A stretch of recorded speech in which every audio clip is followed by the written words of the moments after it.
Уважаемые коллеги. Ladies and gentlemen, friends, welcome you. As like a musketeer before a duel, I have to apologize before we start the fight, because there are so many people here. It would be difficult to stand through the whole meeting. It's the second biggest audience in this building, but it turned out there are much more people who want to participate. It's, of course, Friday, the evening of 13th, and we're here. Dear colleagues, our discussion today is about an interrelation between economic growth and technological development and innovation. Actually, between the panelists, we have already had an internal discussion what's more important in between the two, and we're going to continue certainly during this open session. I see two tracks or two lines that we want to discuss. First is about new technology and the effect of new technology on the economic, social, and political life of society. During a morning discussion with Mr. Kudrin's participation, we heard him discussing the state as a platform, that technological innovation, information systems impart a new role to the government. So where the technological trends are moving, and how does that affect not only the appearance of new gadgets, but how do they change the life of society? Looking back into 10 or 15 years of our history, we saw technological waves. Well, that had happened after the 18th century, free capitalism, technological revolution of the 20th century. Well, technologies do not only drive technological progress, but also have a serious effect on institutional components in society. Last year, we discussed this particular subject, and in a way, we're going to continue that discussion. And there's another aspect of the problem, which I believe is very important for economists, which is interrelations between new technologies and economic growth. Today, and many developed nations are in stagnation, and it's long-term already. For the first time in 200 years, we've been looking for the bottom for a long period of time, and there's no growth after we hit the bottom. That happened in Japan some time ago. But then, we would explain that with peculiar features of the national character of Japanese. Then we see no growth in Europe for almost 5 years, and now we face the same challenges. So the question is, what is it? Bob Gordon's research, and yesterday about 5 people referred to Gordon's work, that technological progress is slowing down, that technology does not affect the technology as much as it did, say, 100 years ago. So that factor, which is associated with innovation, well, the idea is that it doesn't affect growth anymore. Some economists say that the stagnation is because of sluggish demand. We have to put more money into the budget because there's not enough demand. With new technology, there's very little demand to address all of those issues. There's another argument, that the capacity of modern authorities to save the economy from constructive damage, what Sean Peter referred to prevent hard crises like they had during the Great Depression. Well, on the one hand, it slowed down the evolution of programs, but it slowed down technological development as well. That's another idea. And another idea, that GDP, which also only appeared in the 1930s as a response to the Great Depression, is that GDP does not measure real processes in the economy. So this is another issue that we want to discuss. GDP, is it reflective of economic development of a country? And we're now in this situation. The purchase of e-books, it improves the well-being, but reduces GDP. The availability of gadgets, having 5, 6, or 7 functionalities like TV set, radio, etc., etc. If purchased together, all of these devices would have cost more than a single gadget we're using right now. There are free services, free music right now. Uber, which changes the model of consuming car service. In the past, people preferred to have many cars and personal ownership. Now it's different, etc., etc. Is there a statistical phenomenon that we measure the right things? How does economic policy should respond to that? And another matter. The economic decline should have been associated with increase in unemployment, increase in crime rate, but it doesn't happen. Savings continue to grow. Normally, with the decline in the economy, savings should not grow. So there are many phenomena in the economy which do not correlate directly. So what is it? Do we measure not the right things?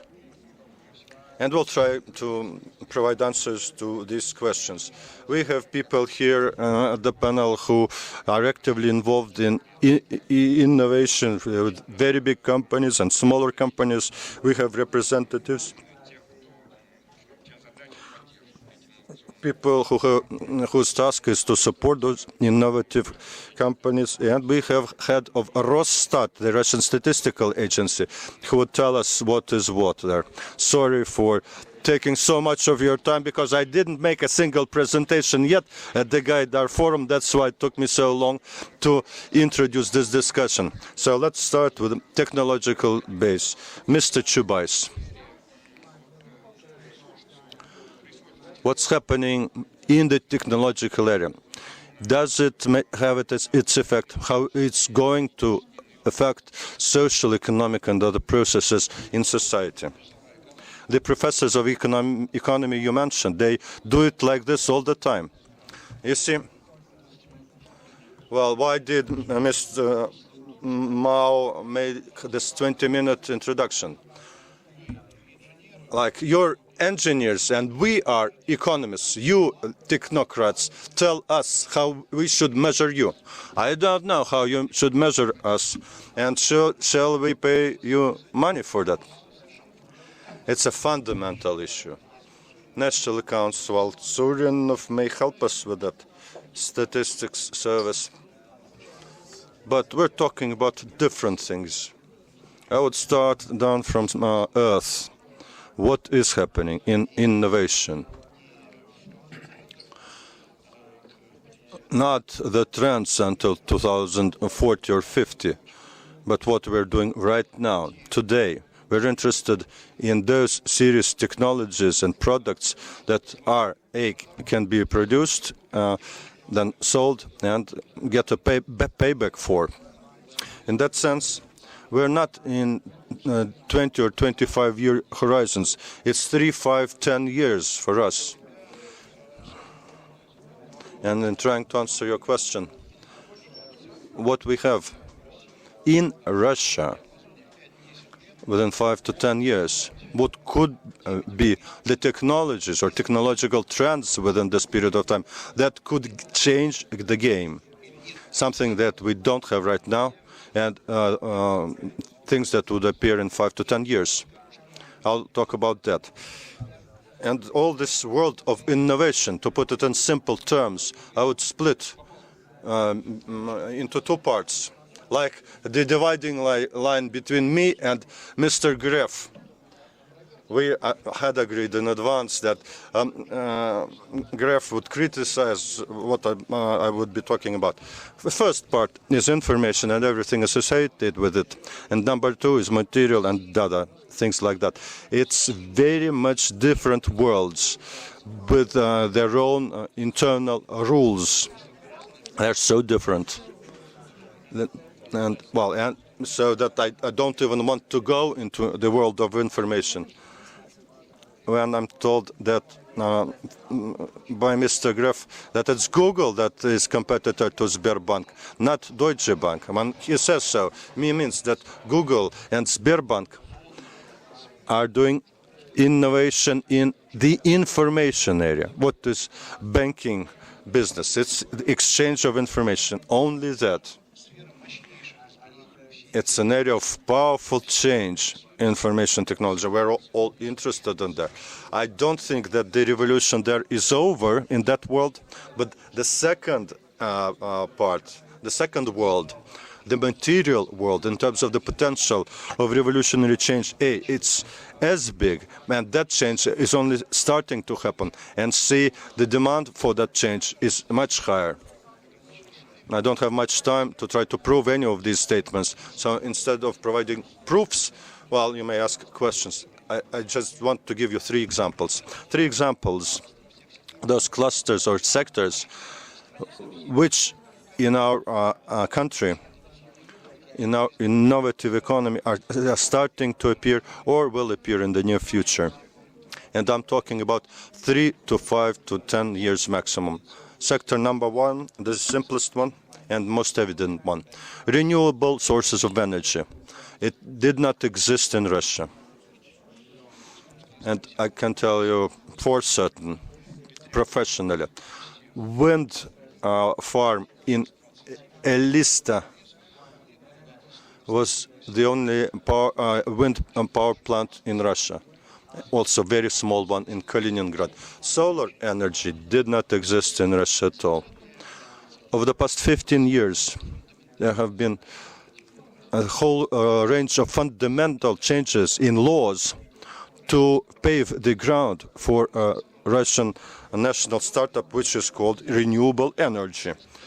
In that startup, there are several sectors, solar and wind, set aside the waste for now.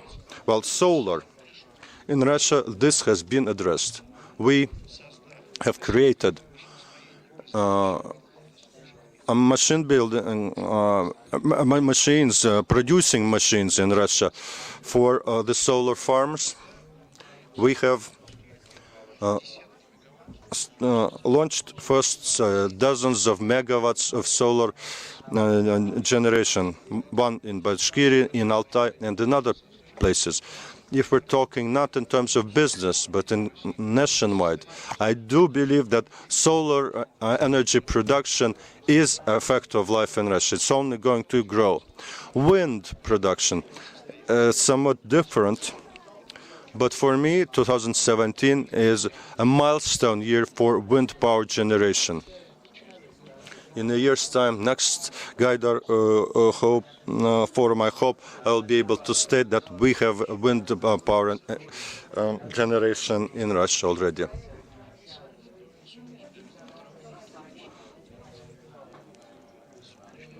And it's quite serious that we're going to have.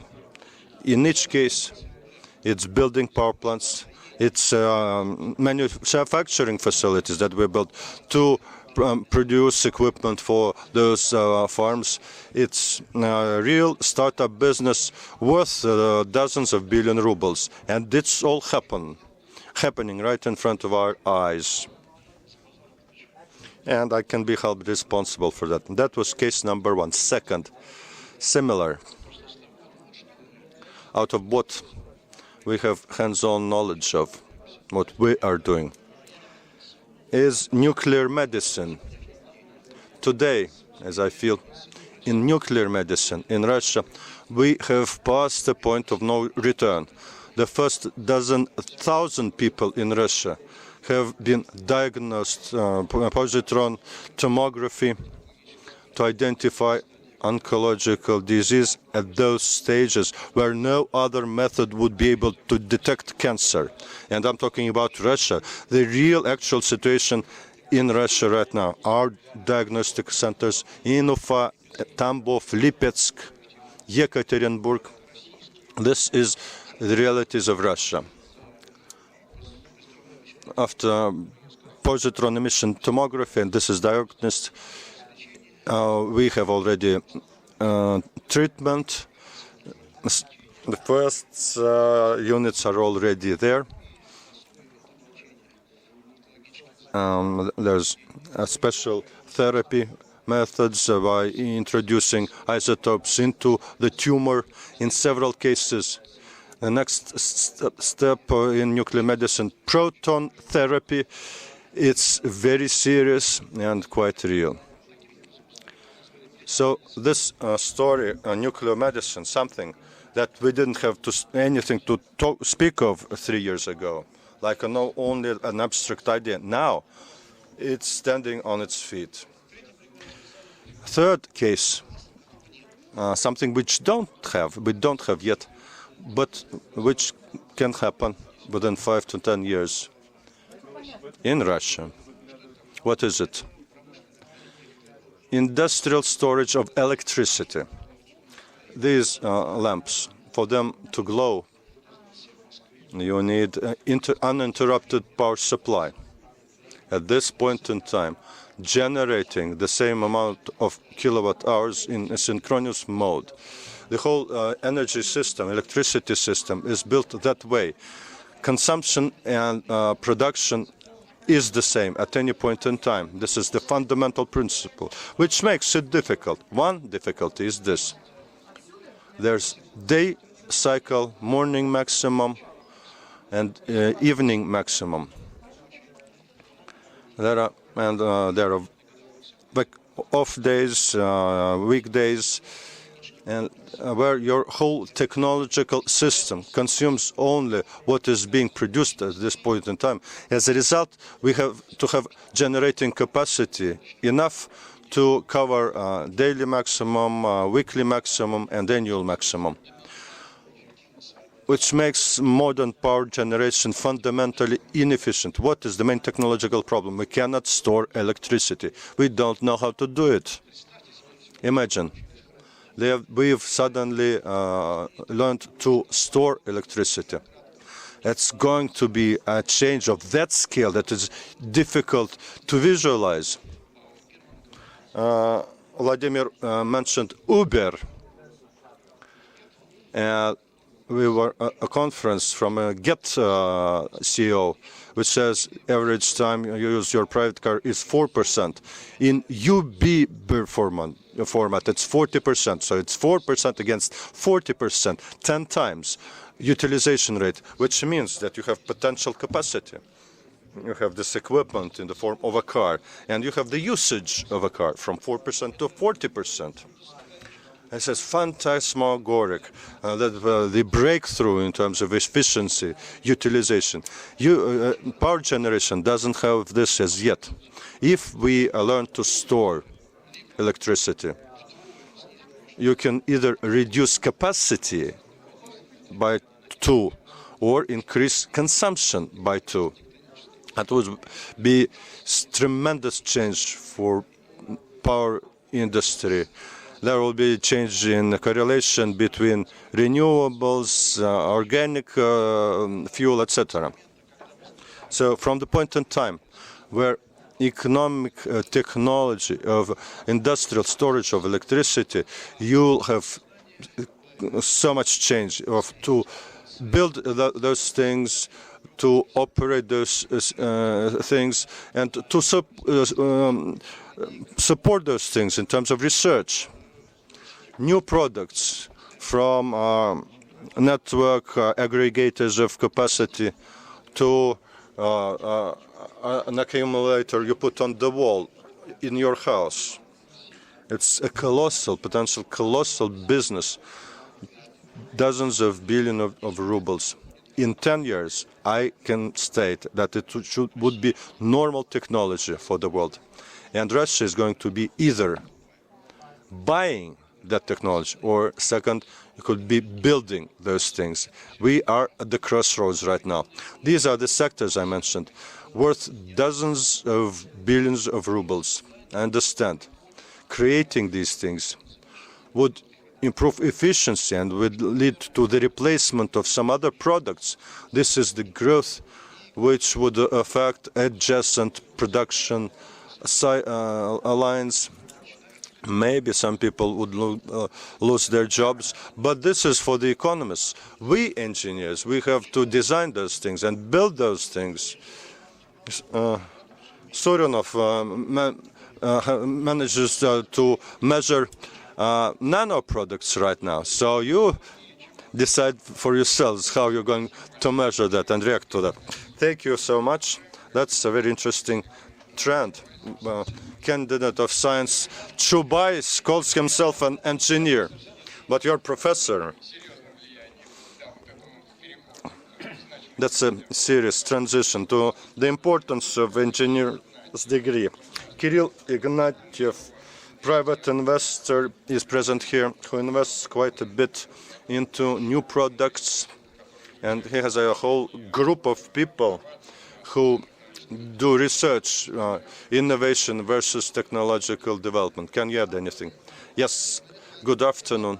I will add a few more trends to what Mr. Chubais has said, and a few words initially about what is leaving the market. Over the past 100 of years, maybe more, there had been great sectors driving economic growth, which formed, to a large extent, Forbes lists biggest companies. But the golden age of those sectors is near over. I do believe in 10 years they totally leave the market.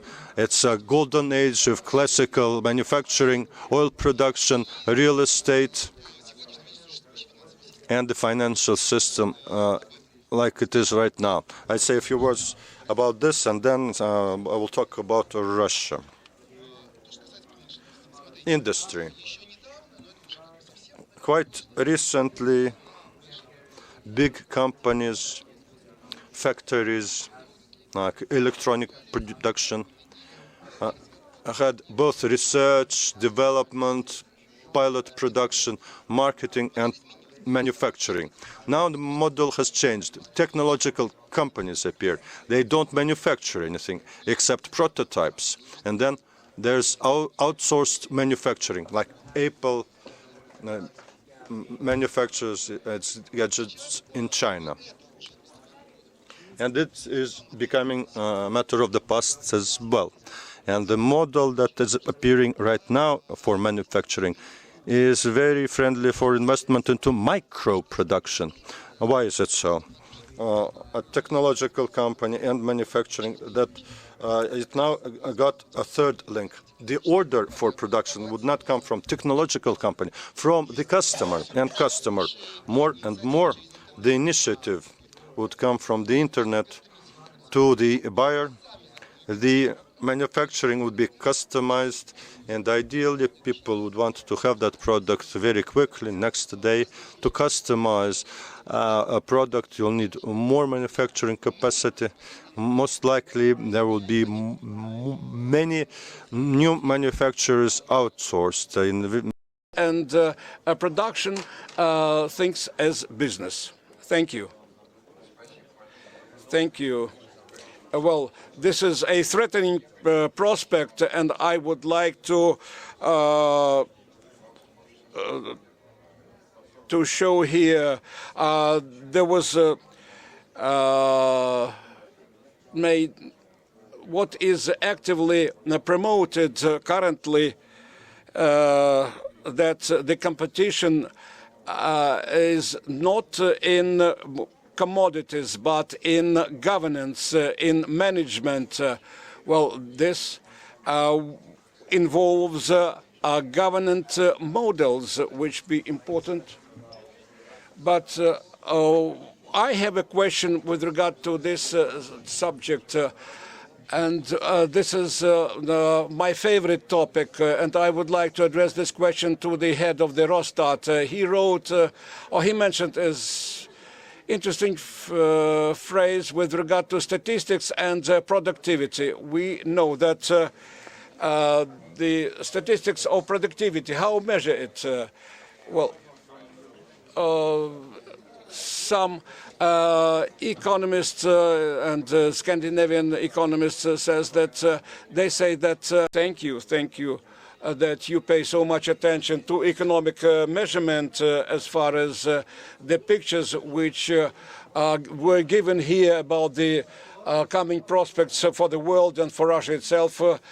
Makes me think that to measure this added value will be more and more difficult, and we are seeing that already now. And the outsourcing will not make it possible to measure and the economic cost and the cost. So it will be difficult to calculate GDP, and not only inside the country, because we have to give the assets concerning regions. You economists invented ratings of municipal entities. You say also, you economists, well, I'm a statistician. Well, I belong to another trade, but I don't remember in which German land provided some cells. But the economists, when they asked for a similar place, they were given a neighboring cell. So you criticize the statistics. 10 years ago, Sarkozy was behind the setting up a commission, and 3 months ago there was a book appeared, and it was translated only recently, and statistics, and I recommend read this, the issues of statistics. And just to understand the essence of statistics, well, it's better to read this book in English. But coming back to GDP, Stiglitz says that GDP is not a bad indices, but you must know to use indices. If we take the crisis of 1908, the American statisticians, they provided information for a number of years that the sector of households in the United States lives on debt. So there's a huge bubble which grows, and the households did not notice that. But statisticians should have cried, or maybe cried louder. But this is a component of GDP, and if you economists together with us invent some new gauge in what way to measure added value, how to make sausages, cars, and accumulated energy, so what other indices you may invent? Say GDP grew from national income. The first assessment of national income, including in Russia, were made at the end of the 19th century. And in 1928, the League of Nations held a conference and suggested and started to convince the national governments to set up a methodology of comparable indices. was the beginning, because the economists and the people, they wanted to know the size of economy. Is it larger than the Chinese or American? What is the share of Russian economy? So we have to know correctly use to this, these entities. When we say about statistics on cars, you can drive the car. The car moves. And there's a panel, controlling panel, and the car moves. But you cannot take only one indicator in case, but you have to gauge the indices of all the controlling panel.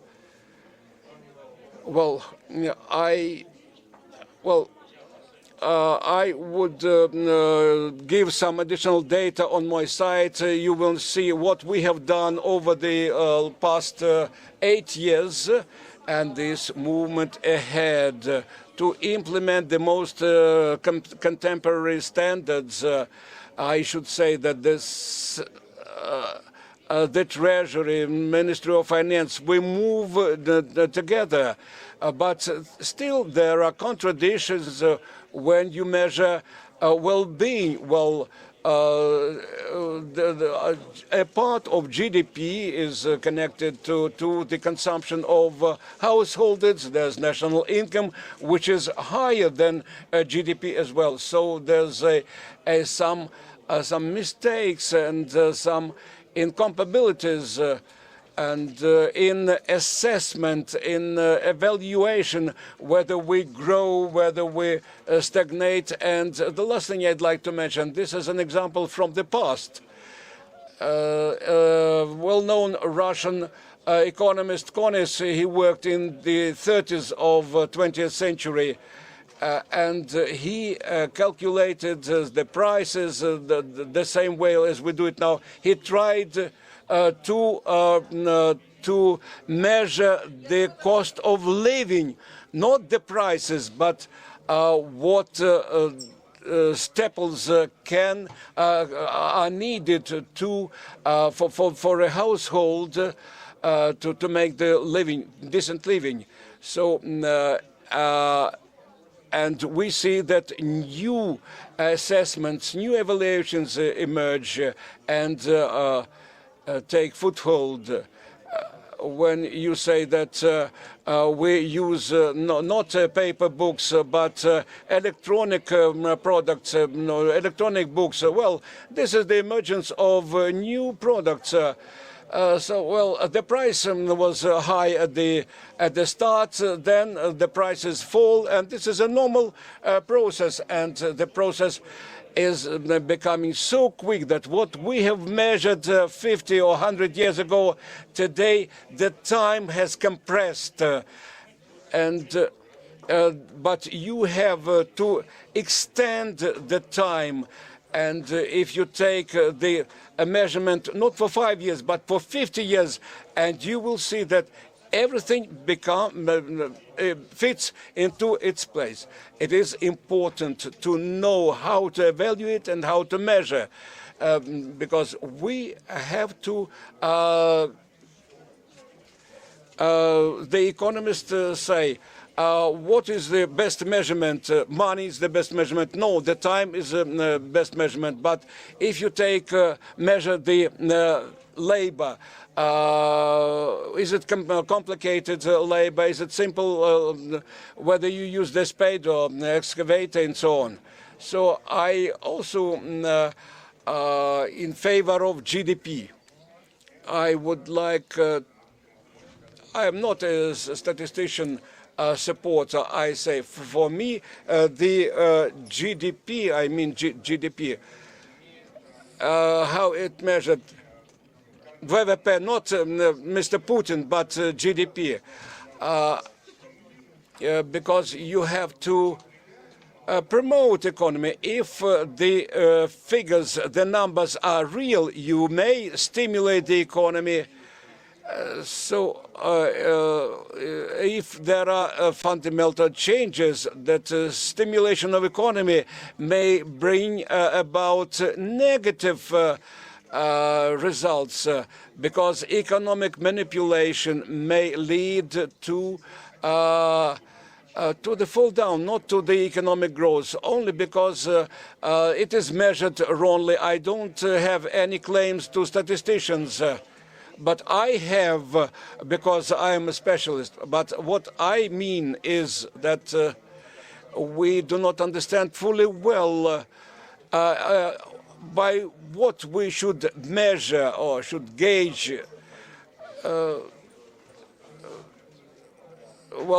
Some things are used by free time. And when the living labor will be replaced by technologies, including management technologies, governance technologies, and pilotless cars, so the man will devote more time for himself. Please, you have the floor. Thank you very much.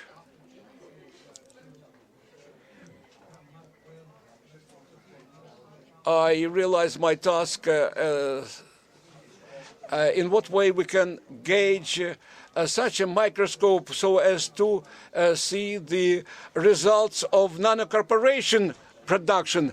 And for the time being, such a microscope has not been invented, so we cannot understand anything. How to gauge nanotechnology? Thank you. So this is the analogy what we are discussing currently. This was a joke, but there's much truth in it, because what we are discussing now. I will make my statement in two parts. I will show a few slides. The next slide, please. Qualitative parameter.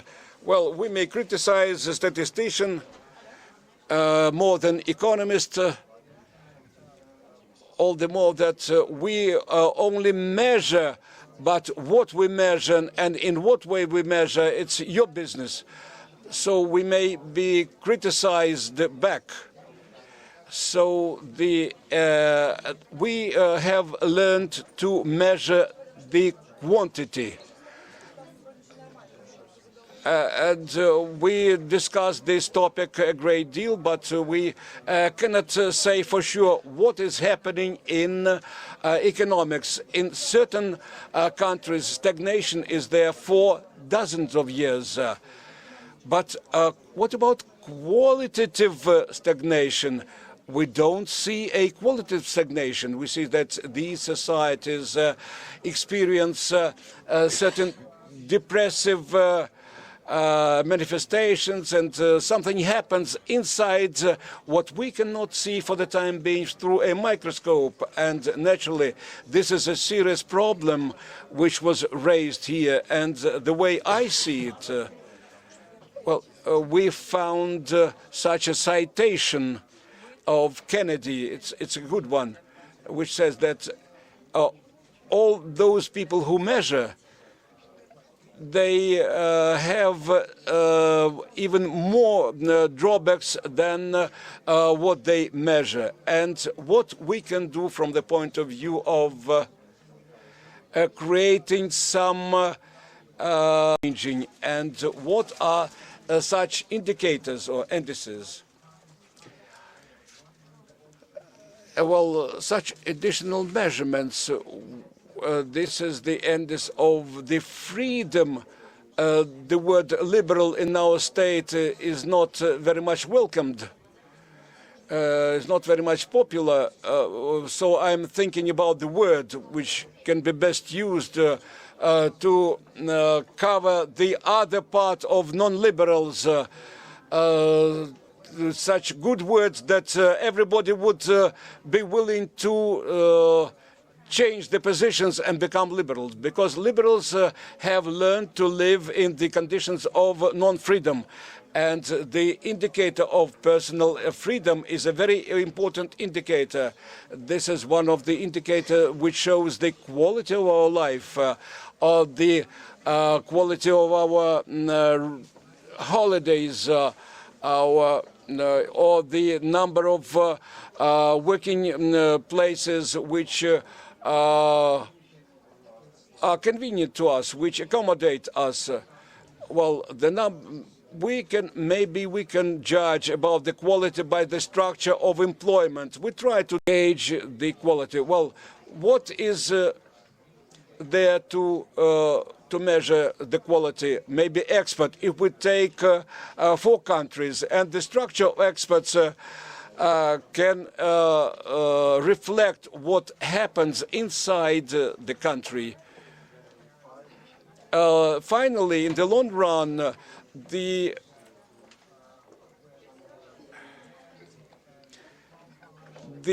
results of expert and its quality, but its composition and the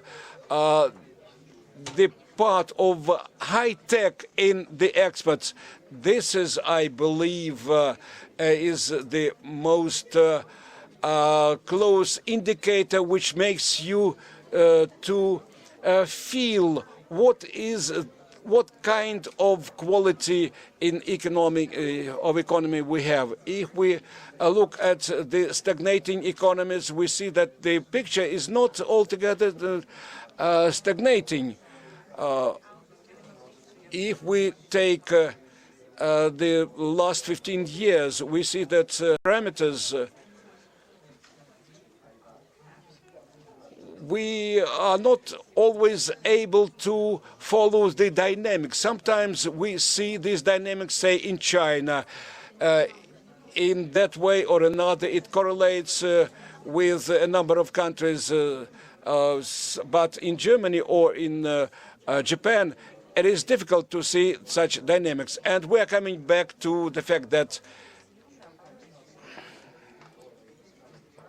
well, when we try to measure something, it depends, our measurement depends on what aims we set for ourselves.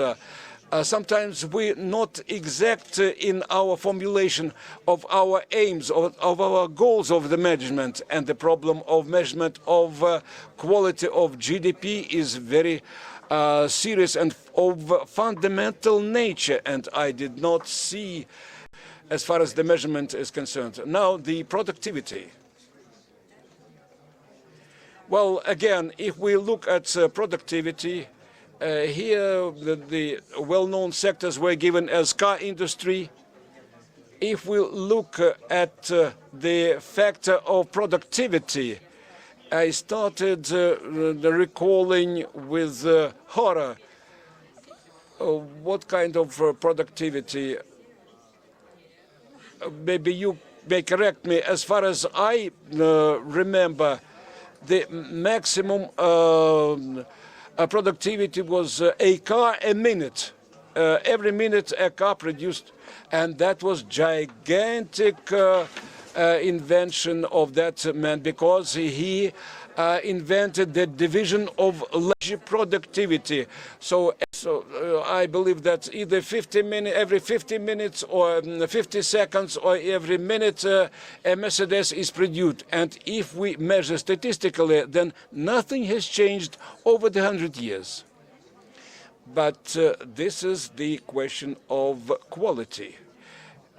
If Ford produced self-propellant cars, that was self-propellant cars. But what is produced by Toyota or Mercedes currently, I believe that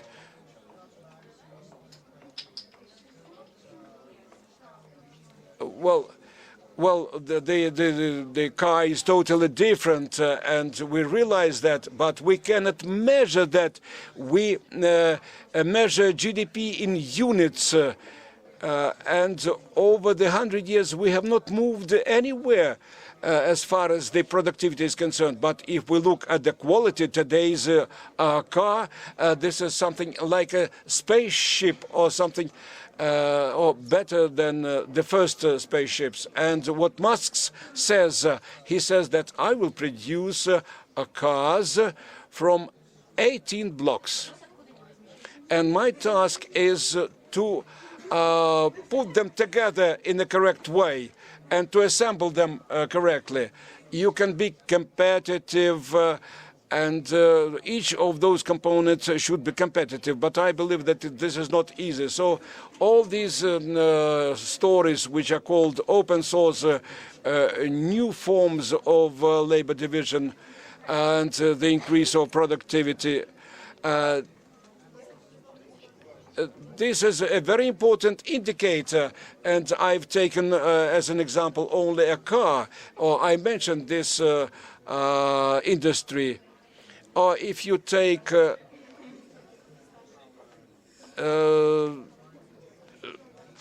if we take materials, if we take the materials from which the Ford car was produced initially, Ford had several dozens of patents for new alloys.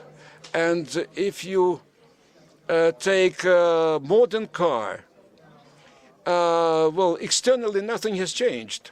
Well, it's a piece of steel.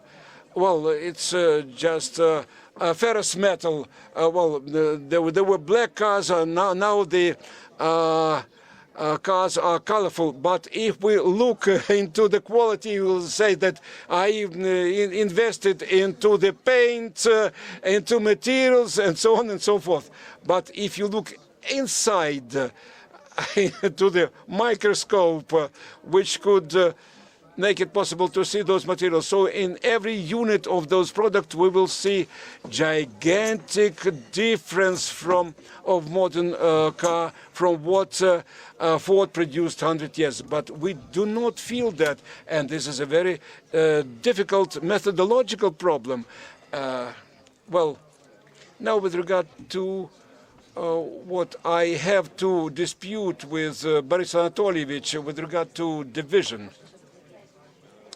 Well, with regard to solar and wind energy, I realize that the sun and wind, they are linked to innovation. I did not gauge sun or wind, but soon we will be able to gauge that as well. But I don't see why we need solar energy. I don't see any chance that we will have a robust solar or wind industry within the coming 10 years.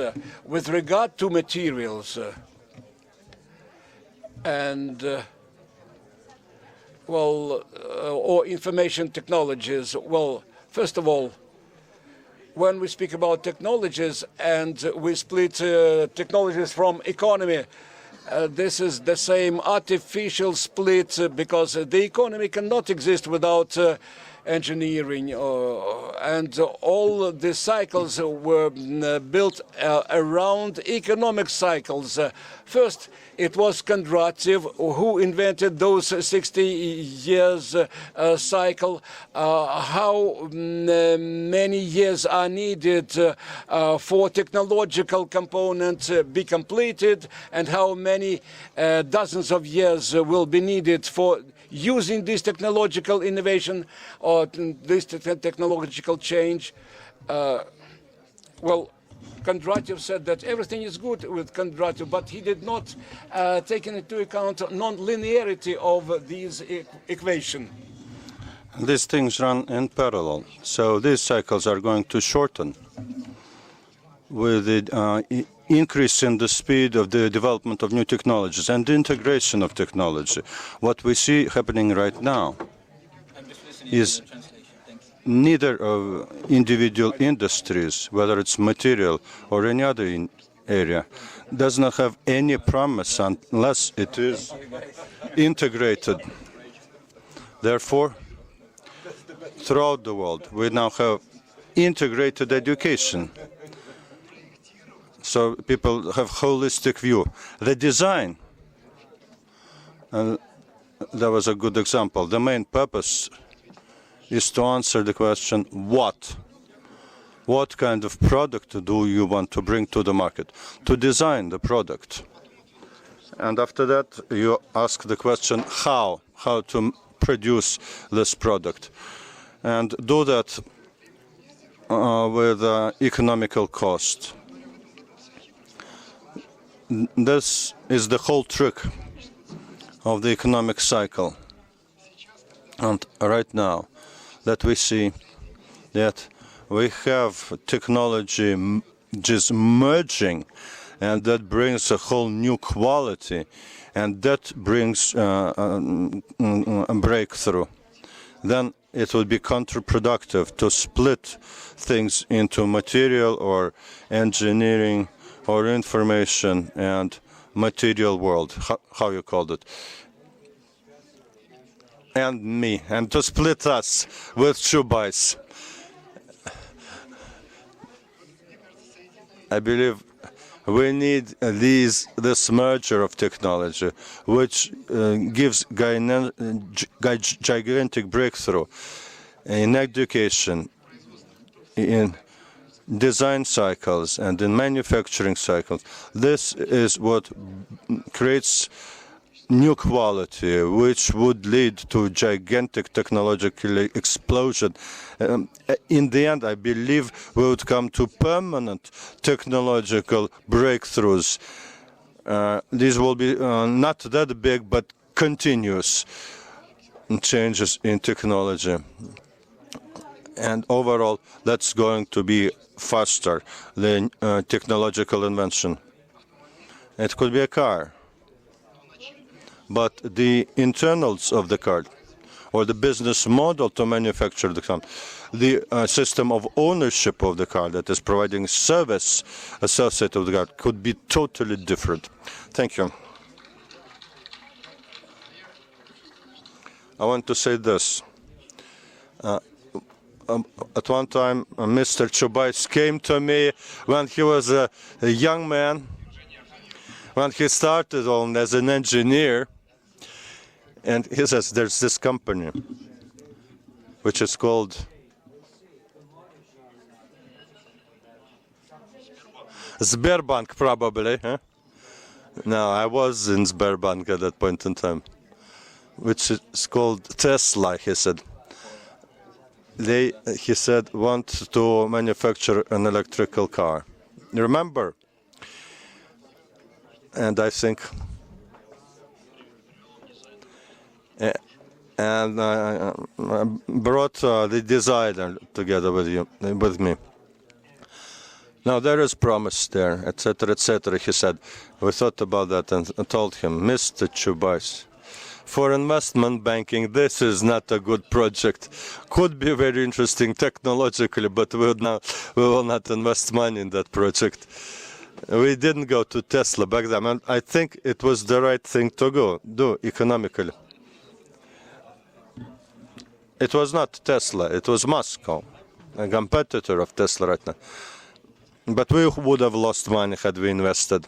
But totally about the quality,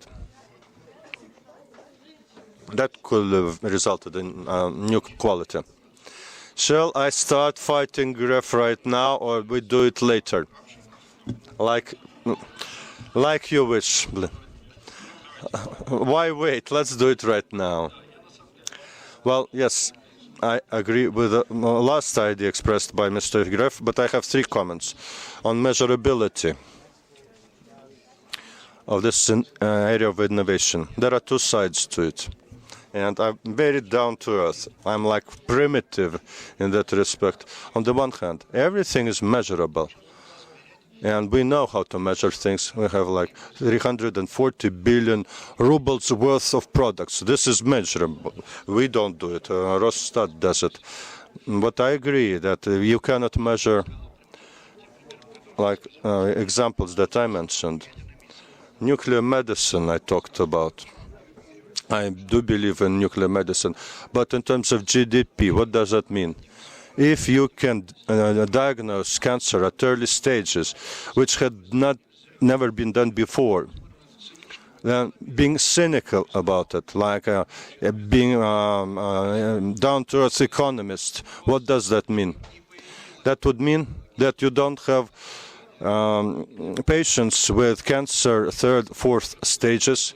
You know what does it mean treating those patients with advanced stages of cancer, and how many days in hospital, how many hours spent by doctors. You will not have to do it. If you diagnose cancer at first stage or before that, you take out a whole potential sector of health care. In that case, the economy is going to shrink.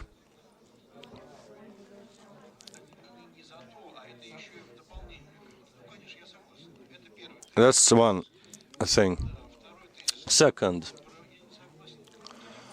I don't agree what you said about materials and cars, but believe me, modern car has nothing to do with the car manufactured by Ford. In terms of steel, well, there's not a single material left in modern cars. It's modern aluminum, plastics, composites that are used in today's car. The materials used in manufacturing a modern car are totally different from what was back in the 1920s. But when you say you cannot measure it, well, the price is going to be different. The price is different. By definition, new cars are more expensive. And we understand the complexity of materials right now. And in that sense, I do believe traditional measurement things work. And third idea, in terms of alternative power generation, you've seen a classical IT conservative who rejects modern progress in its main components when we talk about solar and wind as one fundamental thing there. And in Russia, 90% of experts do not understand what alternative energy is all about and why do we need it. But there's one fundamental argument. Grid parity. Specialists know that in the world, alternative generation of power since 2012 and until 2020, varying among various countries, will pass this point of grid parity. It is a point when the price of 1 kilowatt in alternative energy is equal in terms of price to traditional. Solar has passed in most countries of the world. Wind has not passed that point. For what does it mean for us as formerly economists? Well, there's payback in Russia for solar. That's what it means. The 30 years of experience that solar was subsidized, well, the subsidies are going down. During that period of time, there's whole new technology behind it, which reduces the cost of power produced by solar. So strategically, the potential to upgrade solar equipment is much higher than in a traditional thermal power generation. That would mean that in Russia, a northern country of Russia, will have those things cross, alternative versus traditional power generation. Well, you can do nothing about it. Why do we need, you may say, we need solar in Yakutia. Actually, Yakutia is second biggest region of Russia in terms of solar. Then it would mean that in the world, the solar energy is growing. Although Mr. Gref would disagree with that. And unless we do that, we will buy that equipment. We'll be buying from other countries, and we will lose the whole thing from fundamental research to actual equipment. But why do we want to go that way? Well, 20% efficiency of solar panels we have right now only because we have special research institutions. 5 years ago, we invented 1.5 billion rubles in a center developing new solar panels. As a result, now we have the equipment which allows to have efficiency of 21%. If you create a bigger business with a payback, you'll have 3% research or 5% for R&D or more, not like they have in the oil industry, 0.5%. And that would bring in new technology. And the alternative would be buying that from China.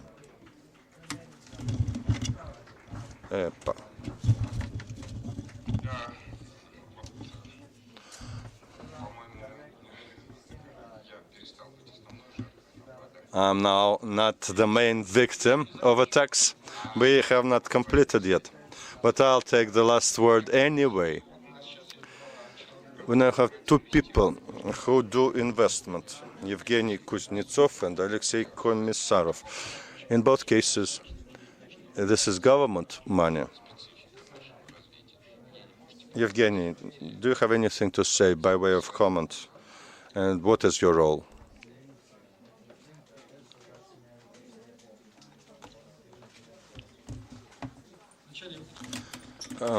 For a starter, may I make some comments? Two things. First, the main difference from a Ford car and modern car is a much longer supply chain and a lot more people involved in the economy. And added value is much higher. And that's not a matter of how much car costs in terms of parity, supply and demand, how many people are involved, much more. Second, medicine. The focus of modern medicine is early diagnostics. But if a patient who wants to gets a treatment for fourth stage cancer will pay for 2 years, the person who wants to prevent cancer would start spending much earlier, diets, etc., etc. They would pay the whole life. They would pay less in a year, but more during the lifetime. So it's difficult to say. Technological changes, technological dynamism, we should look at it from a different angle. A venture capital. Venture projects, venture industry grows quicker than the world economy on average, especially in China, where there's a lot of money invested in venture projects. 15, 20 years ago, the main stake of venture investors and traditional investors was the creation of new products that would fill a certain niche. Now, all the niches have been filled.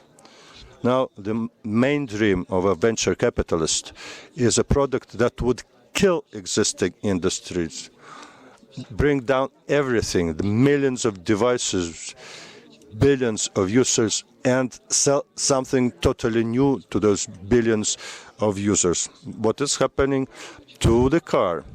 A man-driven car, gasoline-driven car, replaced by a manless electrical cars.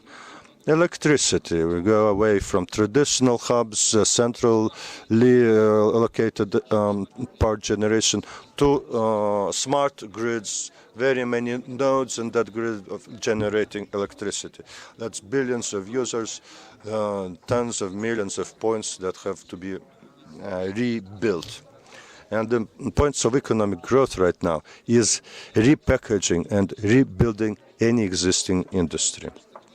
And in that sense, we see a potential economic effect that we started losing in traditional growth. How did traditional growth go past 30 years? New billions of users would join the world economy with high potential, consumption potential. India coming in, China, Southeast Asia. Like once I talked to a person in Singapore. They're exactly in that business, connecting countries. They have traditional timing. How much time does it take to connect another country and until a level where consumption rate at that country reaches a point where there's no effect.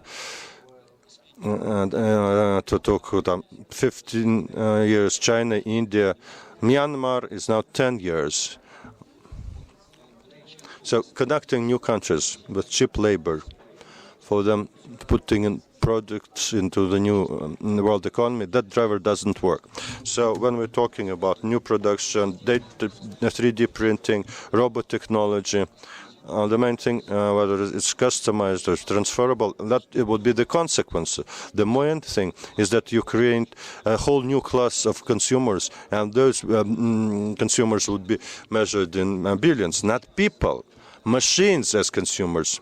In Europe Parliament, they are discussing right now a package of laws which would treat robots as persons, regulating their social, legal status, as objects of investment, etc.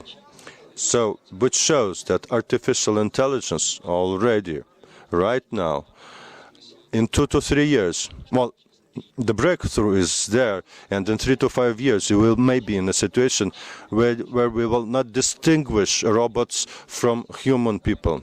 Well, there's Turing test, we can differentiate, but we will not be able to differentiate in terms of functions. There are a lot of social experiments, robo-cars, etc., etc. That's a thing of the past. We're now in a situation where robots replacing not lower echelons of human functions, but higher, medium, data processing, analytics, etc. in the most intellectual environment, finance, medicine, science. In science, robots handling big data works better than a human person. So there are people only supplying the data and building the robot infrastructure, but processing data is the function of the robot. So intellectual function of robots, their role in human society as managers, these are new things, and robots become consumers. 30 years we expanded consumption by adding new consumers. Now we're going to produce those consumers, and they are going to reproduce themselves. It's a whole new story, and two drivers of economic growth for the coming dozens of years. If we do it in a laminated manner, that would be based on two things: cardinal increase in the number of consumers and total rebuilding of existing industries. And the main long-term venture investment go into these things: disruption, genetic medicine, immunobiology, digital medicine, distributed medicine. This is disruption, killing the notion of a doctor, a clinic, etc. Instead of treating disease, it's prophylaxis and prediction, treating healthy humans. The same goes in power engineering, etc., etc. And to complete my statement here, as we discussed technological breakthroughs, we should remember that every technological breakthrough is associated with global turbulence, a world war, or a series of major revolutions. There's no guarantee this is not going to happen next time. One of the bad consequences of technological progress is that new weapons appear, and people would want to use those weapons. New possibilities offered by new weapons or methods of making an effect of on people, like information weapons, biology, other weapons. You cannot even describe those as weapons, but the influence on humans very high and not always controlled. Like Zika fever, it's been in the civilization for many hundreds of years, until in Brazil they conducted experiments to create gene-modified mosquitoes to kill that fever, and then there was an outbreak. Not clear whether it's an accidental or it was a weapon, etc. So all of these factors would increase the risk of turbulence, and that turbulence, for many, especially the military traditional industry, initially they would consider those as drivers of growth. Rearm the army, rebuild the system of world security, organize total control. These are all huge markets requiring a lot of capital. And there is a lot of investment going on in those areas. Like our world investors like Musk, his main stake is space bases, space weapons, etc. Tier global monitoring systems, global security. So we're now in an epoch where new globalism, huge amounts of consumers requiring new management systems, etc., etc. In that sense, I don't think we are coming into the age of stagnation. No, where growth would be stimulated by cataclysms. Alexey, Komissarov.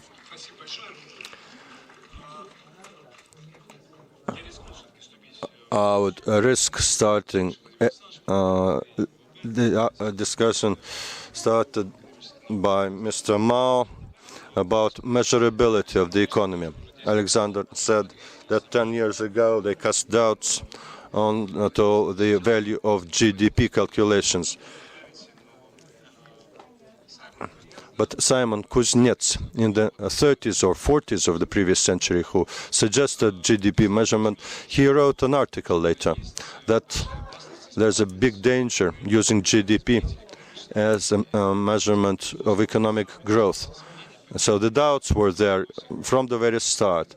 We have these doubts in a slightly different form right now, but his doubts hold water. What's valuable for me in practical sense? What do I not like about using GDP to measure economic growth? I'll tell you, it's a very complex process, very many people involved, very many calculations, measurements, formulas, new approaches, etc. But this is the process which requires a lot of time, as Alexander has said. Time's shrinking right now. 10 years ago, we complained that statistics are not keeping up, and now it's even more difficult for statistical authorities to keep up with the speed of change.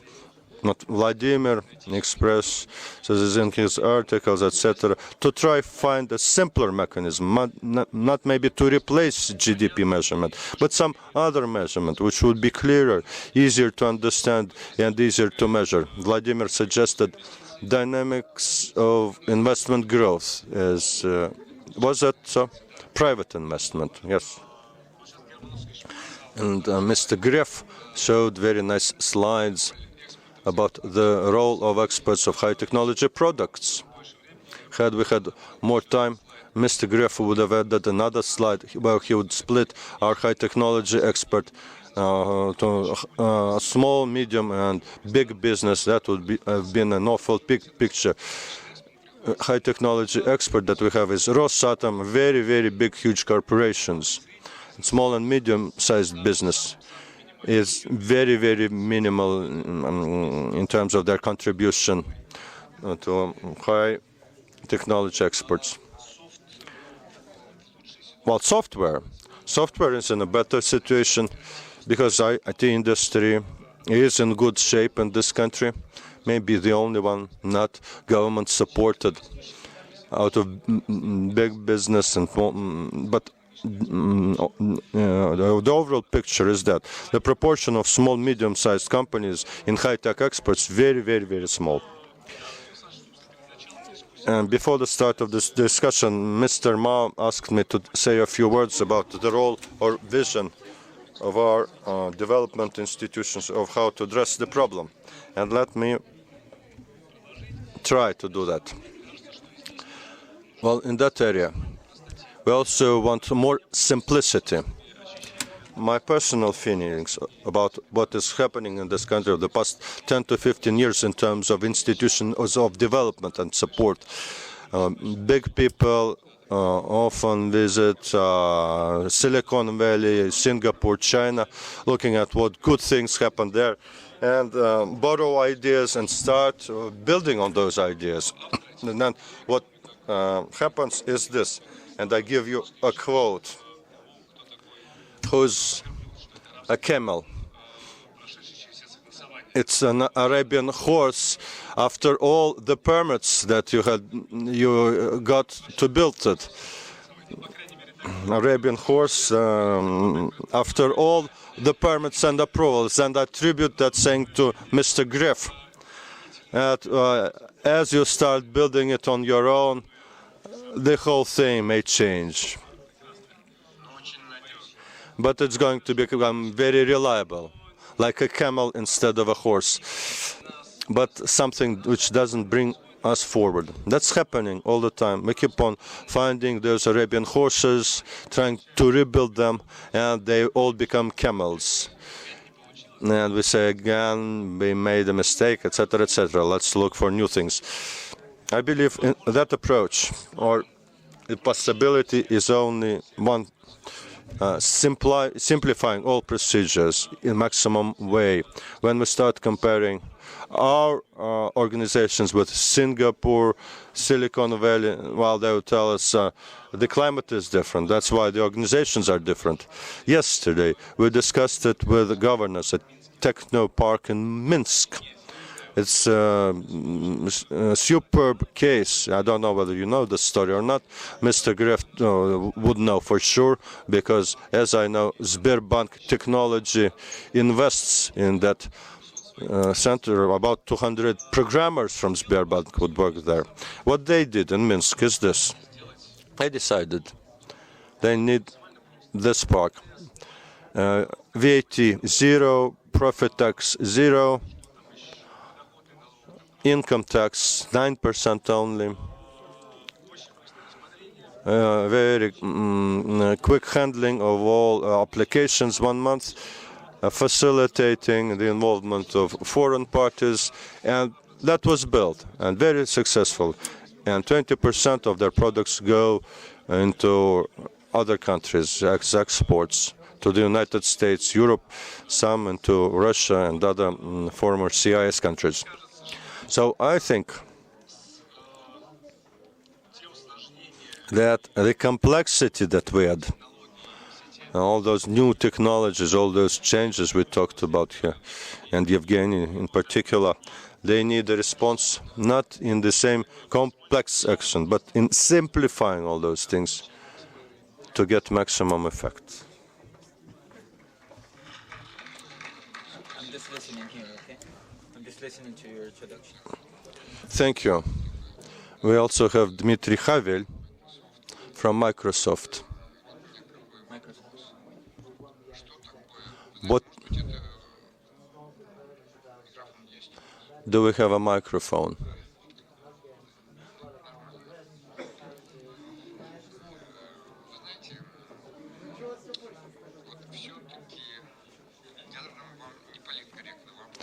My question is not going to be politically correct, so you may not answer it. But still, the question is this.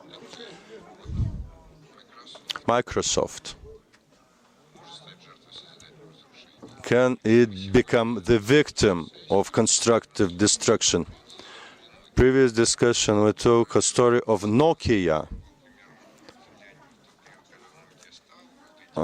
We checked the whole history of Nokia. It started as a very inventive company, but then Nokia lost all its positions as hardware manufacturer. Like it's the history of the Communist Party, changing process all the time. But that depends on a particular point in time. Well, changes in Finland has resulted in changes in Nokia. They decided to not sell apples, but to sell innovation. As a result, the staff of Nokia split into or went into many companies. Maybe this is the alternative. Never stay big company, but separate into many small companies, more competitive. I'm sorry if this question is not to your liking, but do you see such a future for your company? Hello, Dmitry, Technical Director, Microsoft.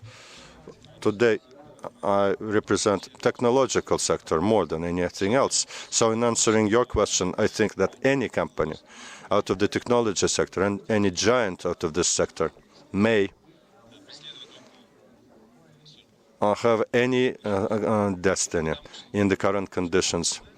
What we discussed here, technological aspects, and I fully subscribe to what Mr. Gref has said, that there's no economy without technology, no technology without economy. This is much more deep and digital transformation, and I've seen how a huge company is transformed from the inside, and how other companies have transformed, and in what way they developed afterwards. There were different scenarios, but if we speak about economic aspects, well, I would like to stress that what we call now digital transformation, here the analyzers have miscalculated sometimes, like Brexit or other predictions do not come true. So I looked at a report of one of the analytical company, and it said that the amount of projects involving digital transformation will be equal to $10 billion, and now they underestimated it, and it will grow much further. So what does it mean? That the processes, current processes, they are much deeper. They involve Microsoft, Google, and all other companies in the market. Speaking about the economy, we must see where the link between technology and economy we can see.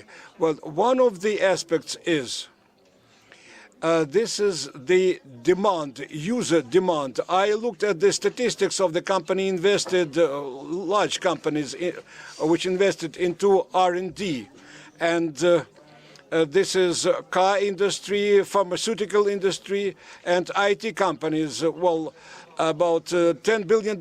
And in what way they invest? They look at the user demand. They some effects which may be not well measured, but they happen as micro events, and they merge into huge rivers. And the digital transformation concerns every company. When we speak about technology, what happened?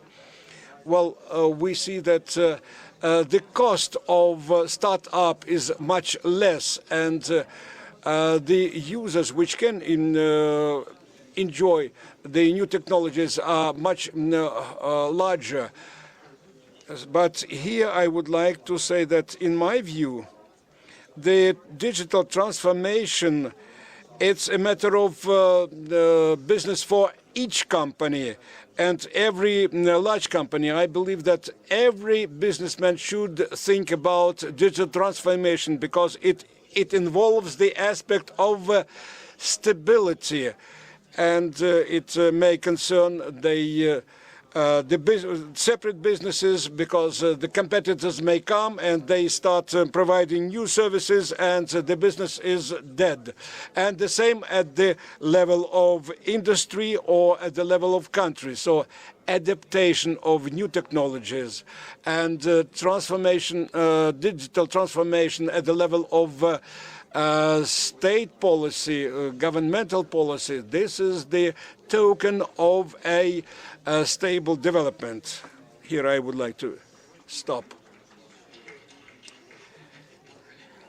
Dear colleagues, I have a proposal. Well, let us take two issues or two comments from the audience. Do you have? Please pass. Please pass the. We can hear you well. I am Rosatom automatic governance. I would like to ask alternative energy. Look, German Askarovich, the wind blows and blows, the sun shines and shines, but the resources of atomic power plants and others, they are limited, and they will exhaust themselves at one point in time. But the state, will it have enough money in order to modernize or to build new nuclear power plant? Or maybe it's better get ready and to start creating solar and wind energies to be well prepared for a new time. And who will take the comment?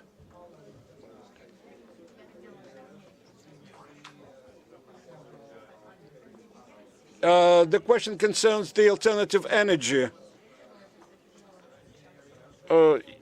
Yesterday, we heard about the cars which may run without recharging for hundreds of miles.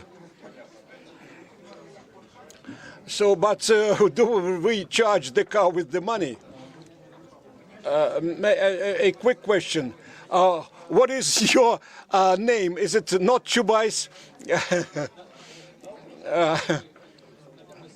Well, at the first session, we discussed that about 75% of GDP is created in the Russian economy by 75% of GDP is created by the state companies. But if we look at mostly successful projects in the world, Tesla is one of the most promising and successful projects, and these are private companies, and they are driven by the competition. But we, as a state with the state economy, can we be competitive with private businesses? Well, the answer,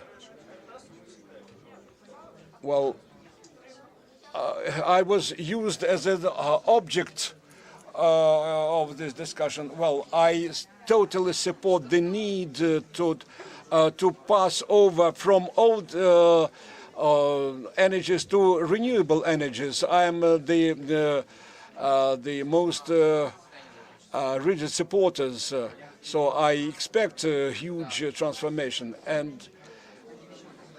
But many things that were expressed here by Anatoly Borisovich and other carriages, yes, I support them. But what is important is mobility. And I believe that the word mobility is the key word in the modern economy. Because the production in one place, when you have to build huge networks of enterprises and so on, I believe that small businesses have more future than huge companies. But the question is, are we willing to buy, to purchase technologies, or to produce ourselves? We build nuclear power plants all over the world, and we are very competent in this business, first of all, scientifically, and designing power plants, in building power plants. And I don't know whether it is a highly high-tech export or not. I hope that it is a high-tech export, but all those contracts did not add anything to our GDP. So the question is, do we want to buy, and this is the minus in our payment balance, or we want to sell? And if we want to sell, then what we need, we have to do what was mentioned here by Anatoly Borisovich, Mr. Chubais, and others. And I know that Rosatom opened a new line of business concerning alternative energy. And the answer to this question may be evident. Yes, we want to sell. But in order to sell something, you have to create a product. And I would like to talk to Mr. Chubais. I am not that sure that we will create something something alternative. We have no market prices on raw materials. It is not market prices on renewable energy. The same hydropower plants. And what's more, we don't have environment or conditions to produce solar or wind energy. For the time being, it is less expensive to produce kilowatts on gas power plants. But when changes really come true, we will have to open cluster production facilities, but we have to go down to this business of renewable energy immediately, right now. But I don't have a feeling that we do it. Well, unfortunately, we see failure of many projects with regard to solar industries. We don't see if someone is interested in solar energy. We have a huge power plant which is built on our money, the biggest solar plant in Crimea, and I'm looking for someone to sell this power plant to somebody, and nobody is interested for the time being. So we are prepared to pass over this solar power plant to somebody, and we cannot find a beneficiary. And I try to understand why. I spoke to people from the Ministry of Energy. I see that institutionally we are not prepared for that. I don't see even that there's a task that we set for ourselves in this area. So I don't believe that within the coming 10 years something will either blow, either shine. Well, with regard to state and private businesses, there's no need to speak on that. I've tried to say a couple of words, but our positions are coming closer and closer with Mr. Gref.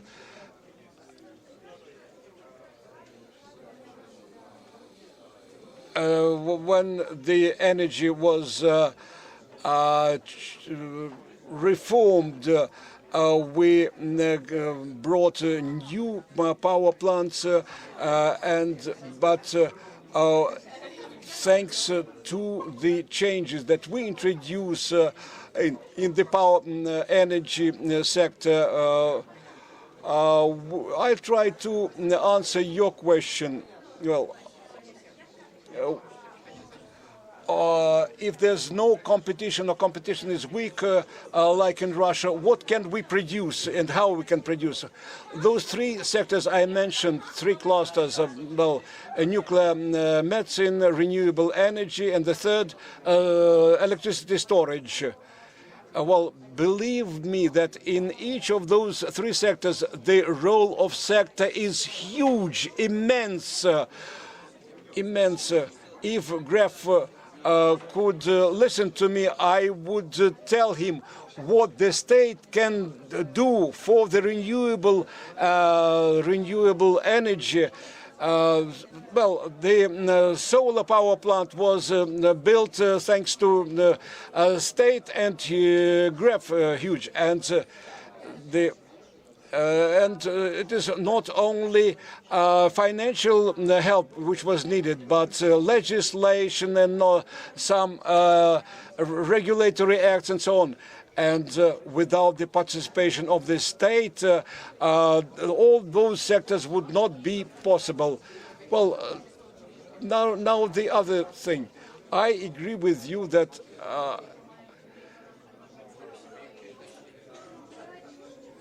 the weak competition is a fundamental reason for the lack of promotion of new technologies. It was mentioned by Mr. Arteniev that there are fundamental things which hold us back and won't allow us to develop quicker. But this does not mean that we should not do anything and say that everything is that bad and we cannot do nothing. But I believe you are right in your assessment, but we can do a great deal.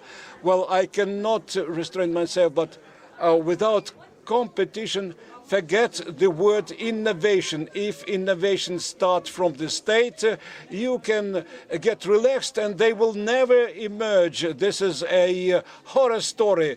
And I experienced that on myself. I am passing through that experience of innovation. For 6 months now, we are trying to invent a camel. Initially, the competition which gives rise to innovation and stimulates innovations, and the state should be behind and support innovations to set up some institutions to be able to support, but not to be in the way of innovations. This is the main function of the state.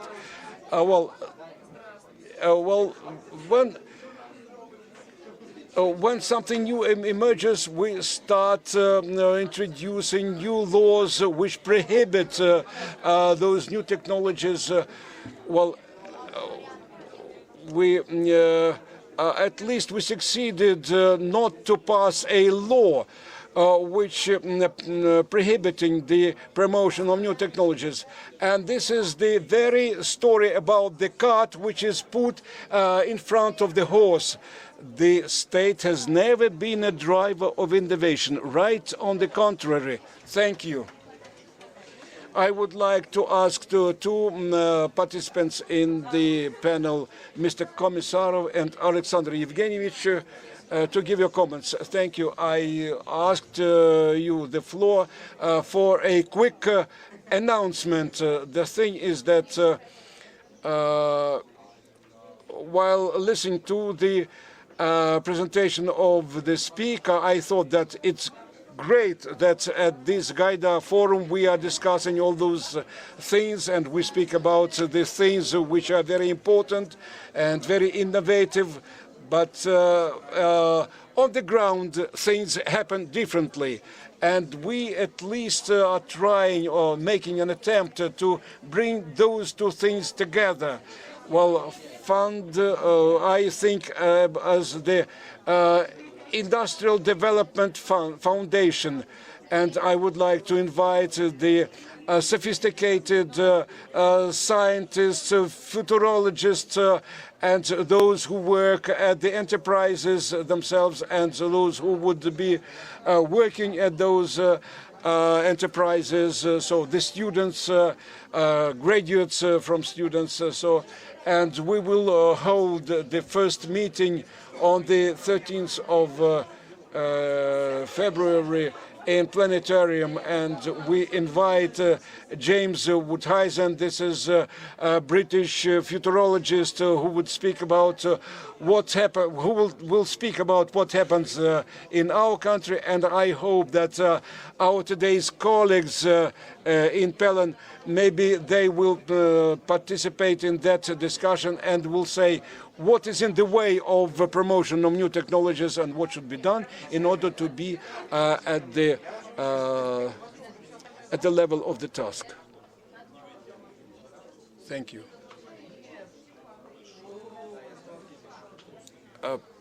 Please, you have the numbers and you know exactly what is the percentage of export in our country account for products with deep added value, but do we expect some serious changes or shifts in deep processing of products, or say of oil, gas, and so on, not only using them as raw materials? I can answer your question. The customs service says that this is the customs service which can give you the answer, because this goes to the customs service. Please, if you want to receive an answer, give me the exact formulation of what you mean by deep processing or high added value production.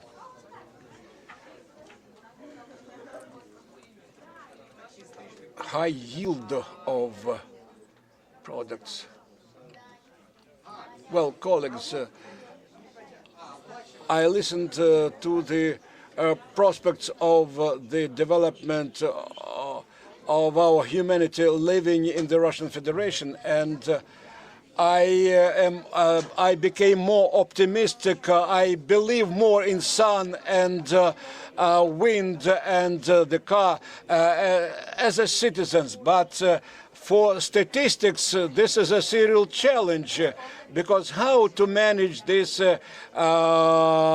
the result of all those innovations, because the innovation is not that easily noticed. Well, and there are serious challenges concerning globalization and all innovations when you have the production where no factory exists, when there's just a mail box is used as a production facility. But there are many enterprises which emerge with no address, with nothing. But how to measure all that? How to measure that income? Whether they are really needed for the state? But there are many complicated things concerning innovations, but we must do all that in order to measure something. We have to invent something. Unfortunately, with regard to statistics, the UN and all its structures, OECD and others, they work in this area. And Russia accounts for very little, but where we can do something, but from Japan, Australia and other countries, they're very active in that business. How to measure the modern economy, but we don't see our investment into this business. If we recall our history of the 19th century, the 20th century, the beginning of 30th years, Russia was well represented by the best brains, and the mathematical school was belonged to Russia. And we had much to say to the world. But now, what is correlation between the expenditure and production and productivity? But we must see all that in modern content, so as to measure all the aspects. So we see that the experts are here. We are waiting for you. Please come to us. Maybe we are not well conspicuous, but I believe that we have a lot to say with regard to statistics. The country is huge and multi-sectoral production, and we are well wished to be present in those businesses which will measure huge future governance. Will you answer the question? You did not answer the question.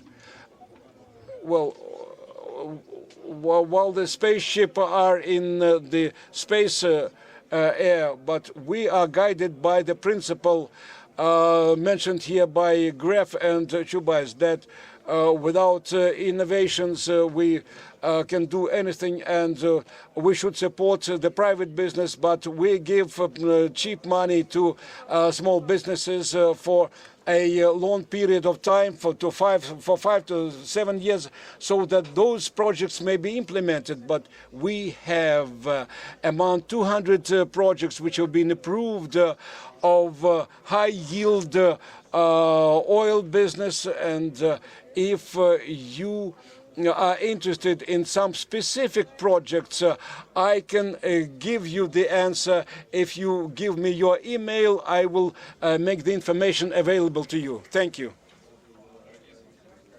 Dear friends, colleagues, first of all, I would like to thank everyone here for the discussion. I tried to combine the economic and technological approach with regard to the others. The discussion was interesting to me, and I believe that it was interesting for others. But Mr. German said here that he spoke about microscope, which we are trying to look into microscope and see what is happening in our country. But I believe that through that microscope we are trying to see a star. Well, the star is a very interesting object, but they are viewed not through microscope, but through different devices. But this discussion shows that what role our economists can play in the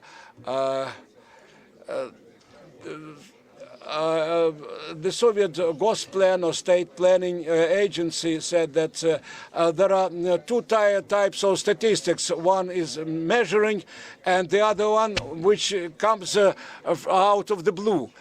But this is not the criticism, but the key issue to my mind, and Mr.